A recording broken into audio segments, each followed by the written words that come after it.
Assalamualaikum warahmatullahi wabarakatuh. Sebelumnya, izinkan saya untuk memperkenalkan diri saya terlebih dahulu. Nama saya Raden Muhammad Rizky Anugrah dengan NIM 230514101184 dari kelas 2371F. Di video ini saya akan menjelaskan apa itu filsafat komunikasi. Adapun video ini dibuat untuk memenuhi tugas tengah semester mata kuliah Filsafat Komunikasi dengan dosen pengampu Dr. Vivi Hasmawati, MSI.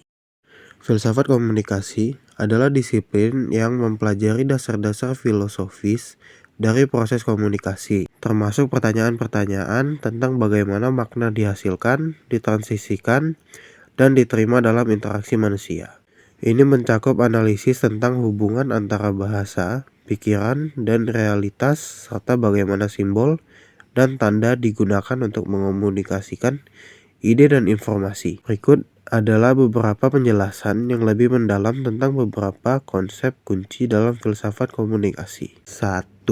Makna dan interpretasi. Salah satu fokus utama dalam filsafat komunikasi adalah bagaimana makna dihasilkan dan diinterpretasikan. Ini melibatkan studi tentang semiotika yang merupakan ilmu tentang tanda dan simbol serta cara penggunaannya dalam komunikasi. Ferdinand de Saussure dan Charles Sanders Peirce adalah dua tokoh penting dalam bidang ini.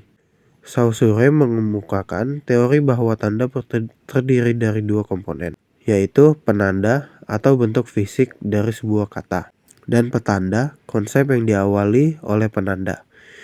Peirce, di sisi lain, mengembangkan teori tanda yang mencakup ikon, indeks, dan simbol.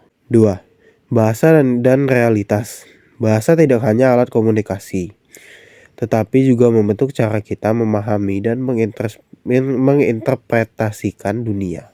Perspektif ini dikenal sebagai relativisme linguistik atau hipotesis Sapir-Whorf yang menyatakan bahwa struktur bahasa seseorang mempengaruhi cara mereka memahami realitas. Filsuf seperti Ludwig Wittgenstein juga menyelidiki hubungan antara bahasa dan realitas dengan karyanya dalam Tractatus Logico Philosophicus dan Investigatus Philosophical. 3. Komunikasi sebagai tindakan sosial. Komunikasi dilihat sebagai tindakan sosial yang melibatkan interaksi antara individu dalam konteks sosial. Jürgen Habermas, seorang filsuf Jerman, mengembangkan teori tindakan komunikatif yang menekankan pentingnya rasionalitas dan konsensus dalam komunikasi. Menurut Habermas, komunikasi yang ideal terjadi dalam situasi di mana semua peserta memiliki kesempatan yang sama untuk berbicara dan didengarkan, serta tidak ada tekanan eksternal yang mempengaruhi proses komunikasi. 4. Etika komunikasi. Etika komunikasi meneliti masalah moral dan etika yang muncul dalam proses komunikasi.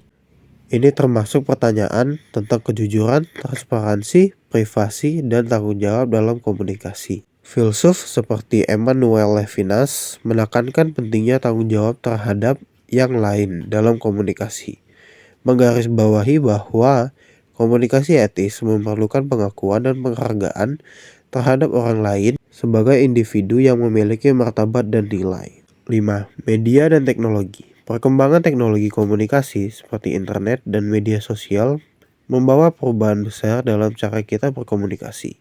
Filsafat komunikasi juga mengeksplorasi dampak teknologi ini terhadap interaksi manusia dan masyarakat. Marshall McLuhan dengan teorinya tentang medium is the message mengklaim bahwa media yang digunakan untuk komunikasi memiliki pengaruh yang lebih besar daripada pesan yang dikomunikasikan. 6. Kekuasaan dan ideologi. Analisis kekuasaan dan ideologi dalam komunikasi mengkaji bagaimana bahasa dan media digunakan untuk mempertahankan struktur kekuasaan dan dominasi dalam masyarakat. Michael Foucault misalnya mengeksplorasi bagaimana wacana menciptakan dan memproduksi kekuasaan menurut Foucault. Wacana adalah cara di mana pengetahuan dan makna diproduksi dan diatur, serta memiliki implikasi langsung terhadap kontrol sosial dan politik.